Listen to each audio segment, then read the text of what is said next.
ನಾಟಕ ತಡೆದು ನೀನ್ ಮುಂದ್ಗಡೆ ಇದ್ರು ಸಾಕು. ಸರ್, ಈಗ ದಸರಾ ವಿಚಾರದಲ್ಲಿ ಬಹಳ ದೊಡ್ಡ ಮಟ್ಟದ ಚರ್ಚೆ ಆಗ್ತಾ ಇದೆ. ತಾವೇ ನಿರ್ಧಾರ ಕೈಗೊಂಡಂತ ಇರೋದು ಆ ವಿಚಾರಕ್ಕೆ ಬಹಳ ದೊಡ್ಡ ಮಟ್ಟದ ವಿವಾದ ಆಗ್ತಾ ಇದೆ. ಹೈಪವರ್ ಕಮಿಟಿನಲ್ಲಿ ನನಗೆ ಸರ್ಕಾರ ಕೊಟ್ಟಿದ್ರು. ನಾನು ಈಗ ಬ್ರೂಕರ್ ಪ್ರಶಸ್ತಿ ಬಂದಿದೆ.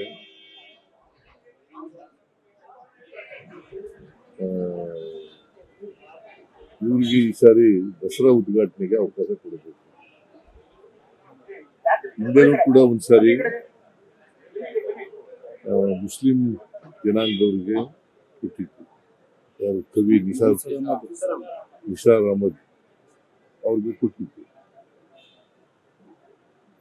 ಸೊ ಚಾಮುಂಡಿ ದಸರಾ ಮಹೋತ್ಸವ ಇದೆಯಲ್ಲ, ಇದು ಒಂದು ಸಾಂಸ್ಕೃತಿಕವಾಗಿ ಮಾಡ್ತಕ್ಕಂಥ ಹಬ್ಬ. ಇದು ಒಂದು ನಾಡ ಹಬ್ಬ. ನಾಡ ಹಬ್ಬದಲ್ಲಿ ಇಂಥವರೇ ಉದ್ಘಾಟನೆ ಮಾಡಬೇಕು ಅಂತ ಏನಿಲ್ಲ, ಇಂಥ ಧರ್ಮದವರೇ ಉದ್ಘಾಟನೆ ಮಾಡಬೇಕು ಅಂತ ಏನಿಲ್ಲ. ನಾಡ ಹಬ್ಬ ಅಂತಂದ್ರೆ ಎಲ್ರಿಗೂ ಹಬ್ಬ. ಹಿಂದೂಗಳಿಗೆ, ಕ್ರಿಶ್ಚಿಯನ್ರಿಗೆ, ಮುಸಲ್ಮಾನರಿಗೆ, ಬೌದ್ಧರಿಗೆ, ಜೈನರಿಗೆ, ಮತ್ತೆ ಇವರೆಲ್ಲರಿಗೂ ಕೂಡ ಹಬ್ಬ ಇದೆ. ಈ ಹಬ್ಬನ ಹಿಂದೆ ಮಹಾರಾಜರ ಕಾಲದಲ್ಲಿ ಹೈದರಾಲಿ ಟಿಪ್ಪು ಆಚರಣೆ ಮಾಡ್ತಿದ್ದಿಲ್ಲ ದಸರಾನ. ಹೈದರಾಲಿ ಟಿಪ್ಪು ಮಹಾರಾಜರ ಆಳ್ವಿಕೆ ಇಲ್ಲದೆ ಇರುವಾಗ ಹೈದರಾಲಿ ಟಿಪ್ಪು ಮಾಡ್ತಾರೆ. ಆಮೇಲೆ ಮಿರ್ಜಾ ಇಸ್ಮಾಯಿಲು ದಿವಾನರಾಗಿರ್ಲಿಲ್ಲ, ಅವರು ದಸರಾ ವಿಜೃಂಭಣೆಯಿಂದ ಮಾಡ್ತಾ ಇರ್ಲಿಲ್ಲ. ಅದರಿಂದ ಇದು ಒಂದು ಧರ್ಮಾತೀತವಾದಂಥ, ಜಾತ್ಯತೀತವಾದಂಥ ಹಬ್ಬ ಇದು. ಈ ಹಬ್ಬಕ್ಕೆ ನಾನು ಬ್ರೂಕರ್ ಪ್ರಶಸ್ತಿ ಪ್ರೈಸ್ ವಿನ್ನರು ಅವ್ರನ್ನ ಈ ಸಾರಿ ಮಾಡಬೇಕು ಅಂತೇಳಿ. ಯಾಕಂದ್ರೆ ಬ್ರೂಕರ್ ಪ್ರಶಸ್ತಿ ವಿಜೇತರು ಬಹಳ ಕಡಿಮೆ ಕರ್ನಾಟಕದಲ್ಲಿ, ಎರಡನೇವರು ಇರ್ಬೇಕು. ಸೊ ಇವ್ರಿಗೆ, ಬಾನು ಮುಸ್ತಾಕ್ ಅವರಿಗೆ ಈ ಸಾರಿ ದಸರಾ ಉದ್ಘಾಟನೆ ಮಾಡ್ತಕ್ಕಂಥ ಅವಕಾಶವನ್ನ ಸರ್ಕಾರ ಕಲ್ಪಿಸ್ಬಿಟ್ಟಿದೆ. ಯಾರು ಧರ್ಮಾಂಧರಿದ್ದಾರೆ ಅವ್ರು ಮಾತ್ರ ಕೆಲವರು ಮಾತಾಡ್ತಾರೆ. ಸೊ ಅವ್ರಿಗೆ ಇತಿಹಾಸ ಗೊತ್ತಿಲ್ಲ ಅಂತ ಅನ್ಸುತ್ತೆ. ಸೊ ಇತಿಹಾಸ ತಿಳ್ಕೊಳ್ತಕ್ಕಂಥದ್ದು ಬಹಳ ಒಳ್ಳೆಯದು. ಬಿಜೆಪಿಯವರು ಅವರು ರಾಜಕೀಯವಾಗಿ ಮಾತಾಡ್ತಾರೆ, ಜಾತ್ಯತೀತವಾಗಿ ಮಾತಾಡ್ತಾರ, ರಾಜಕೀಯವಾಗಿ ಮಾತಾಡ್ತಾರೆ. ಕನ್ನಡಾಂಬೆ ವಿಚಾರದಲ್ಲಿ ಕೆಲವೊಂದು ಭಾಷಣ ಮಾಡಿದ್ದಾರೆ. ಅಂದ್ರೆ ಅರಿಶಿನ ಕುಂಕುಮ ಕನ್ನಡಾಂಬೆಗೆ ತಪ್ಪು ಅನ್ನೋ ಯಾರು ಎಲ್ಲಿದೆ ಎಲ್ಲಿದೆ ಜನ ಸಾಹಿತ್ಯ ಸಮ್ಮೇಳನ ಬೆಂಗಳೂರಿನಲ್ಲಿ ಮಾತನಾಡುವಂತ ಒಂದು ಭಾಷಣ ಸರ್. ಅದಕ್ಕೂ ಇದಕ್ಕೂ ಸಂಬಂಧ ಏನು? ಕನ್ನಡ ತಾಯಿಯ ಬಗ್ಗೆ ಅದಕ್ಕೂ ಸಂಬಂಧ ಏನು? ಅಲ್ಲ, ಅದು ಕನ್ನಡ ತಾಯಿ ಬಗ್ಗೆ ಗೌರವ ಇಲ್ಲದೆ ಮಾತನಾಡಿದ್ರೆ ಕನ್ನಡ ತಾಯಿ ಬಗ್ಗೆ ಗೌರವ ಇಲ್ದೇನೆ ಕನ್ನಡದ ಮರಿತಾರ? ಎಲ್ಲ ಹೇಳ್ದಯ್ಯ, ಗೌರವ ಕನ್ನಡ ಭಾಷೆನಲ್ಲಿ ಬರ್ದಿರೋದಲ್ವಾ? ಖಂಡಿತ ಸರ್. ಹೃದಯ ಹಣತೆ ಯಾವ್ದ್ರಲ್ಲಿ ಬರ್ದಿರೋದು? ಖಂಡಿತ ಅದರಲ್ಲೇ ಬರ್ತಿರೋದು. ಮತ್ತೆ ಕನ್ನಡ ಕೇಳಿ, ಕನ್ನಡದ ಬಗ್ಗೆ ಗೌರವ ಇಲ್ಲದೆ, ಕನ್ನಡ ಬಗ್ಗೆ ಅಭಿಮಾನ ಇಲ್ಲದೆ, ಕನ್ನಡದ ಬಗ್ಗೆ ಪ್ರೀತಿ ಇಲ್ಲ, ಬರೆಯಕ್ಕೆ ಸಾಧ್ಯನ ಕನ್ನಡದಲ್ಲಿ? ಅವರೆಲ್ಲ ಸಾಹಿತ್ಯ ರಚನೆ ಮಾಡಿರ್ತಕ್ಕಂಥದ್ದು ಕನ್ನಡದಲ್ಲಿ. ಅರಿಶಿನ ಕುಂಕುಮದ ಬಗ್ಗೆ ಮಾತಾಡಿದ್ದಾರೆ. ಕನ್ನಡಾಂಬೆಗೆ ಅವ್ರು ಏನೋ ಒಂದು ಕುಂತಿ ನೆಪ ಹುಡುಕ್ತಾ ಇದ್ದಾರೆ. ಬಿಜೆಪಿಯವರು ಇದಾರಲ್ಲ, ಕುಂತಿ ನೆಪ ಹುಡುಕ್ತಾ ಇದ್ದಾರೆ. ಸೊ ಈ ನೆಪಗಳು ಅದಕ್ಕೂ ಇದಕ್ಕೂ, ಇದು ಒಂದು ನಾಡ ಹಬ್ಬ. I am making it very very clear. ನಾಡ ಹಬ್ಬ. ಈ ನಾಡ ಹಬ್ಬ ಉದ್ಘಾಟನೆ ಮಾಡ್ಲಿಕ್ಕೆ ಆ ಧರ್ಮ ಈ ಧರ್ಮದವರು ಅಲ್ಲ, ಎಲ್ಲ ಧರ್ಮದವರು ಕೂಡ ಹಬ್ಬ ಆಚರಣೆ ಮಾಡ್ತಾರೆ. ಅದರಿಂದ ಈ ಹಬ್ಬನ ಉದ್ಘಾಟನೆ ಮಾಡ್ಲಿಕ್ಕೆ ಬಾನು ಮುಸ್ತಾಕ್ ಕರೆದಿರ್ತಕ್ಕಂಥದ್ದು ಸೂಕ್ತವಾಗಿದೆ.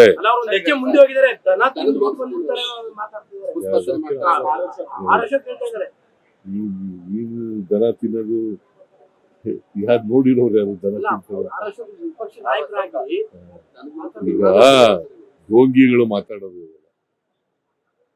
ಢೋಂಗಿಗಳು ಈಗ ಆ, ಈ ಢೋಂಗಿಗಳು ಮಾತಕ್ಕೆಲ್ಲ ರಾಜಕೀಯಕ್ಕೋಸ್ಕರ ಮಾತಾಡೋದಕ್ಕೆಲ್ಲ ನಾವು ತಲೆ ಕೆಡಿಸಬೇಕಾಗುತ್ತೆ. ಟ್ರಾನ್ಸ್ಲೇಟ್ ಮಾಡಿದ ದೀಪಾ ಬಸ್ತಿ ಅವ್ರಿಗೂ ಸಹ ಗೌರವ ಸಲ್ಲಿಸಬೇಕಿತ್ತು ಸರ್.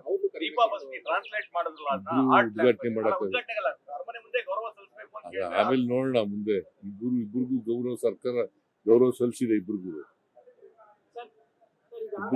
ಬಾಸ್ತಿಗೂ ದೀಪಾ ಬಾಸ್ತಿಗೂ ಗೌರವ ಸಲ್ಲಿಸಿದೆ. ಅವ್ರಿಗೂ 10 ಲಕ್ಷ ರೂಪಾಯಿ ಕೊಟ್ಟಿದ್ದೀವಿ, ಇವ್ರಿಗೂ 10 ಲಕ್ಷ ರೂಪಾಯಿ ಕೊಟ್ಟಿದ್ದೀವಿ. ಸರ್ಕಾರ ಗೌರವವನ್ನು ಸಲ್ಲಿಸಿದೆ. ಧರ್ಮಸ್ಥಳಕ್ಕೆ ನಾಳೆ ಬಿಜೆಪಿ ಅವರು ಧರ್ಮಯಾತ್ರೆ ಕೈಗೊಳ್ತಾ ಇದ್ದಾರೆ. ನಾಳೆ ರ್ಯಾಲಿ ಇದೆ.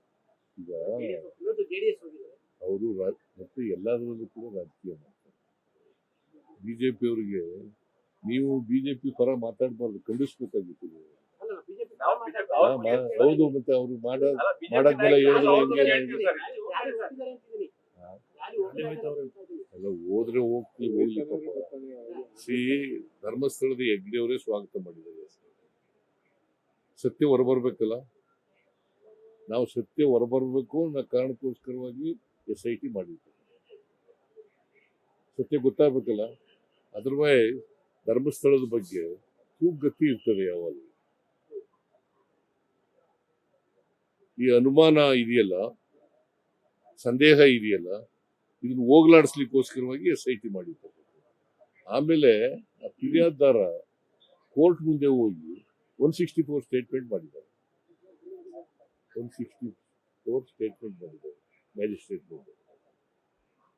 ಅನೇಕ ಸಂಘ ಸಂಸ್ಥೆಗಳು ಇವನ್ನೆಲ್ಲ SIT ಮಾಡಬೇಕು ಅಂತಕ್ಕಂಥ ಒತ್ತಾಯ ಇತ್ತು. ಆಮೇಲೆ ಸತ್ಯ ಹೊರಬರಬೇಕು ಅಂತಕ್ಕಂಥದ್ದು ಸರ್ಕಾರದ ಉದ್ದೇಶ. ಸತ್ಯ ಹೊರಗಡೆ ಬರ್ಬೇಕಲ್ಲ. ಈ ಬಿಜೆಪಿಯವರು ಕೂಡ ಸ್ವಾಗತ ಮಾಡಿದಾರಲ್ಲ. SIT ತನಿಖೆನ ಸ್ವಾಗತ ಮಾಡಿರೋರು ಯಾರು? ಬಿಜೆಪಿ ಅವರು. ಈಗ ಮಾತ್ರ ಯಾವ ಅವ್ರಿಗೆ ಧರ್ಮನೂ ಗೊತ್ತಿಲ್ಲ, ಜಾತಿನೂ ಗೊತ್ತಿಲ್ಲ, ಇದನ್ನೂ ಗೊತ್ತಿಲ್ಲ. ಸುಮ್ಮನೆ ರಾಜಕೀಯ ಮಾಡಬೇಕು, ಮಾಡ್ತಾ ಇದ್ವಿ. ಓಟ್ಗೋಸ್ಕರ ರಾಜಕೀಯ ಮಾಡ್ತಾರೆ. GST 2 ಸ್ಲಾಬ್ ಮಾಡ್ತಾ ಇದ್ದಾರೆ ಕೇಂದ್ರ ಸರ್ಕಾರ. ಅದರಿಂದ ರಾಜ್ಯಕ್ಕೆ ಎಷ್ಟು ಲಾಸ್ ಆಗುತ್ತೆ? ಈ ತರದ ಒಂದು 2 ಸ್ಲಾಬ್ ಮಾಡೋದ್ರಿಂದ ಎಷ್ಟು ಸಾವಿರ ಕೋಟಿ ನಿಮ್ಗೆ ಲಾಸ್ ಆಗುತ್ತೆ ಸರ್ ಅಂದಾಜು? ಈಗ ಡೈರೆಕ್ಟ್ ಆಗಿ ಅಲ್ಲಿಯೇ ಹೋದ್ರೆ ಪ್ರತಿ ವರ್ಷ ಒಂದು 15,000 ಕೋಟಿ ರೂಪಾಯಿ ಲಾಸ್ ಆಗೋದು ಅಂತ ಅಂದಾಜು ಮಾಡಿದ್ದಾರೆ. 15,000 ಕೋಟಿ. ನಾವು ರ್ಯಾಷನಲೈಸೇಷನ್ ಸ್ವಾಗತ ಮಾಡ್ತೀವಿ, ಬಟ್ ರೆವಿನ್ಯೂ ಪ್ರೊಟೆಕ್ಷನ್ ಆಗಬೇಕು ಅಂತಕ್ಕಂಥದ್ದು ನಮ್ಮ ಉದ್ದೇಶ. ಅದಕ್ಕೋಸ್ಕರ 8 ರಾಜ್ಯಗಳು ಒಟ್ಟಿಗೆ ಸೇರಿ ಡೆಲ್ಲಿನಲ್ಲಿ ಚರ್ಚೆ ಮಾಡಿದ್ದಾರೆ. ರೆವಿನ್ಯೂ ಲಾಸ್ ಆಗ್ತಕ್ಕಂಥದ್ದನ್ನ ಮಾಡ್ಕೊಡ್ಬೇಕು. ಸುಮಾರು 2.5 ಲಕ್ಷ ಕೋಟಿ ರೂಪಾಯಿ, 2.5 ಲಕ್ಷ ಕೋಟಿ ಇಡೀ ರಾಜ್ಯದಲ್ಲಿ ಈ ಮಾಡೋದ್ರಿಂದ ಆಗ್ತದೆ. ಸೊ 15,000 ಕೋಟಿ ಅಂತಂದ್ರೆ it is not a small amount, it's very big amount. ಅದಕ್ಕೆ ನಾವು GST ಮಾಡಿದಾಗ 5 ವರ್ಷ 2017ರಲ್ಲಿ GST ಆಗ 5 ವರ್ಷ ಮಾತ್ರ ಪರಿಹಾರ ಕೊಟ್ಟು, ಈಗ ಸುಮಾರು 12-13% ತೆರಿಗೆ ಗ್ರೋತ್ ಆಗ್ತದೆ. ಅಷ್ಟನ್ನ ಕಾಂಪನ್ಸೇಟ್ ಮಾಡಿಕೊಡ್ಬೇಕು ಅಂತಕ್ಕಂಥದ್ದು. ಅದು ಏನು, ಈ ನಾವೇನು ಸಲಹೆ ಕೊಟ್ಟಿದ್ದೀವಿ ಅಂತಂದ್ರೆ, ಲಕ್ಸುರಿ ಗೂಡ್ಸ್ ಇದೆಯಲ್ಲ, ಸಿನ್ ಗೂಡ್ಸ್ ಅಂತ ಕರಿತೀವಿ. ಈ ಸಿಗರೇಟು, ಗುಟ್ಕಾ, ಆಮೇಲೆ ಪಾನ್ ಮಸ್, ಇವನ್ನೆಲ್ಲ ಸಿನ್ ಗೂಡ್ಸ್ ಅಂತ ಕರಿತೀವಿ.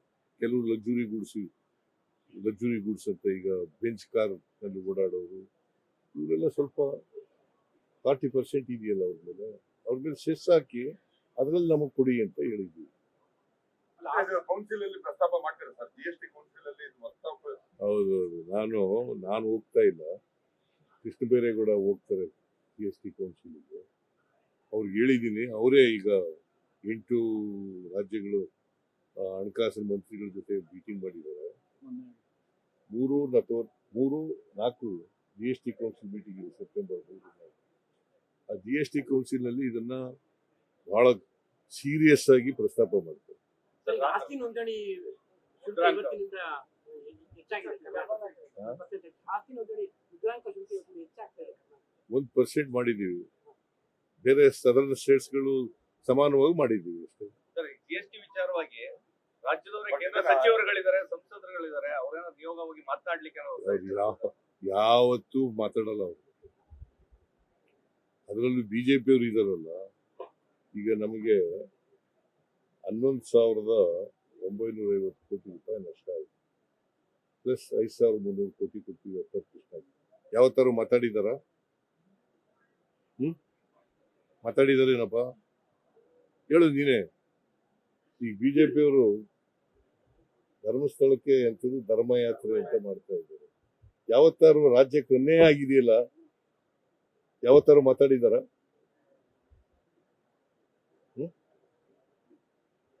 ಇದು ರಾಜಕೀಯಕ್ಕೋಸ್ಕರ ಬಳಸ್ಕೊತಾ ಇದಾರೆ ಹೊರತು ಧರ್ಮಸ್ಥಳದ ಇದನ್ನ ಇಶ್ಯೂನ ಬೇರೆ ಯಾವ ಉದ್ದೇಶನೂ ಇಲ್ಲ. SIT ಗಿಂತ ಬೇರೆ ತನಿಖೆ ಆಗ್ಬೇಕು ಅನ್ನೋ ಪ್ರೆಷರ್ ಕೂಡ ಬಿಜೆಪಿ ಮಾಡ್ತಾರೆ. ಉನ್ನತ ಮಟ್ಟದ ತನಿಖೆ NIA ವಹಿಸಬೇಕು ಆ ಥರನೂ ಕೇಳ್ತಾ ಇದ್ದಾರೆ. ಅವ್ರು ಯಾವಾಗ CBIಗೆ ಯಾವತ್ತಾರು ಕೊಟ್ಟಿದ್ದಾರೆ? ಅವರು CBI ಅವ್ರದೇ ಸರ್ಕಾರ ಇದೆಯಲ್ಲ, ಪಕ್ಷದ ಸರ್ಕಾರ ಕೇಂದ್ರದಲ್ಲಿ ಅವರು ಅಧಿಕಾರದಲ್ಲಿರುವಾಗ 2008ರಿಂದ ಅಧಿಕಾರದಲ್ಲಿದ್ದಾರೆ. ಯಾವತ್ತಾದ್ರೂ ಒಂದು ದಿನ CBI ಕೊಟ್ಟಿರ್ತಕ್ಕಂಥದ್ದು ಒಂದು ಉದಾಹರಣೆ ತೋರಿಸುತ್ತೆ.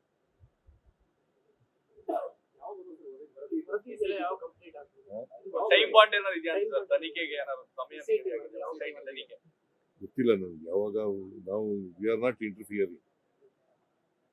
SITಗೆ ಪೂರ್ಣ ಸ್ವಾತಂತ್ರ್ಯ ಕೊಟ್ಟಿದ್ದೀವಿ. ಅವ್ರು ತನಿಖೆ ಮಾಡಿ ಯಾವಾಗ ವರದಿ ಕೊಡ್ತಾರೆ ಅವಾಗ ಎಲ್ಲರೂ ಬೇರೆ ತನಿಖೆ ಅಗತ್ಯ ಇಲ್ಲ ಅಂತ ನಾನು ಅನ್ಕೊಂಡಿದ್ದೀನಿ. ಸರ್, ಈಗ ಈ ರೀತಿ ಯಾತ್ರೆ ಮಾಡ್ತಾರೆ, ಅನಗತ್ಯ ಗೊಂದಲ ಆಗುತ್ತೆ ಅಂತ ಅಲ್ವಾ ಸರ್? SIT ತನಿಖೆ ಆಗ್ತಾ ಇದೆ, ಪ್ರತಿದಿನ ಒಬ್ಬೊಬ್ರು ಯಾತ್ರೆ ಮಾಡ್ತಾ ಇದಾರೆ ಧರ್ಮಸ್ಥಳಕ್ಕೆ. ಒಂದ್ ಕಡೆ JDS, ಒಂದ್ ಕಡೆ ಧರ್ಮಸ್ಥಳದ ಪರವಾಗಿ ಮಾಡ್ತಾ ಇರೋದು ಯಾತ್ರೆ. ಅವರು ಅಲ್ಲ, ಅದೇನೆ ಧರ್ಮಸ್ಥಳದ ಪರವಾಗಿ ಮಾತಾಡ್ತಾ ಇರೋದು. ಈಗ ಧರ್ಮಸ್ಥಳದ ಮೇಲೆ ದೂರಿದೆ. ದೂರಿಗೆ ಉತ್ತರ ಸಿಗ್ಬೇಕಲ್ಲ, ಮತ್ತೆ ಸತ್ಯ ಗೊತ್ತಾಗ್ಬೇಕಲ್ಲ ಜನಗಳಿಗೆ. ಈಗ ಯಾರೋ ನೀನು ಕಂಪ್ಲೇಂಟ್ ಮಾಡ್ತೀಯ, ಕಂಪ್ಲೇಂಟ್ ಮಾಡಿದ ಮೇಲೆ ಧರ್ಮಸ್ಥಳದ ಮೇಲೆ ನೀನು ಆರೋಪ ಮಾಡಿದ್ರೆ ಆರೋಪಕ್ಕೆ ಉತ್ತರ ಸಿಗ್ಬೇಕಲ್ಲ. ಸರ್, ಈಗ ಏರ್ ಶೋ ಡೇಟ್ ಫೈನಲ್ ಆಗಿದೆ. ಏರ್ ಶೋ ಒಪ್ಕೊಂಡಿದ್ದಾರೆ, ಕೇಂದ್ರ ಸರ್ಕಾರ ಒಪ್ಕೊಂಡಿದ್ದಾರೆ. ಡೇಟಾ ಅದು ಇದಕ್ಕೆ ಇದೊಂದು ದಿನ ಜಂಬೂ ಸವಾರಿ ಆದ ನಾಳೆ ಅಲ್ಲ, ಜಂಬೂ ಸವಾರಿ ಹಿಂದೂ ದಿನ ಆಯ್ತು. ಇಲ್ಲಪ್ಪ,